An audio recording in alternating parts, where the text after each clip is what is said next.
అందరికీ శుభోదయం. ఈరోజు మనం తెలుసుకునే శ్లోకం విష్ణు సహస్రనామంలోని 47వ శ్లోకం. ఈ శ్లోకం ఉత్తరా నక్షత్రం 3వ పాదంలో జన్మించిన వారికి మంచిది.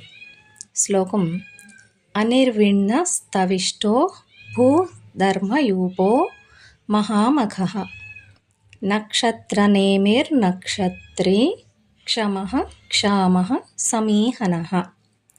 అంటే ఎల్లప్పుడూ సంతుష్టితో ఉండు ఆ పరమాత్మ వేదన లేకుండా ఉంటూ విశ్వరూపమున భూమి ఆకాశముల యందు దట్టముగా నిండి ఉండి ఆత్మ సాక్షాత్కారమును అంది ఉండుట వలన పునర్జన్మ లేని ఆ పరమాత్మ పరమార్థ సిద్ధికి సాధనములైన ధర్మములన్నీ తనకే బంధింపబడి ఉండే ఆ పరమాత్మ జన్మము లేకుండా చేసే సత్కర్మలు అన్నీ తననే ఉద్దేశించి చేయబడిచి ఉంటూ జ్యోతిష్ చక్రమును ప్రవర్తింపచేసే ఆ పరమాత్మ తారాగణమున ప్రముఖుడైన చంద్రుడును ప్రపంచములోని అజ్ఞాన జనితమైన కార్యములను అతి సహనముతో భరించుచూ సర్వము నశించిన పిమ్మట కూడా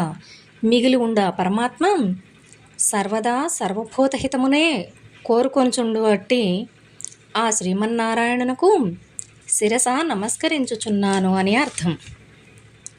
అనిర్విణ్ణస్తవిష్టోపో ధర్మయూపో మహామఖః నక్షత్రనేమిర్నక్షత్రీ క్షమః క్షామ సమీహనః.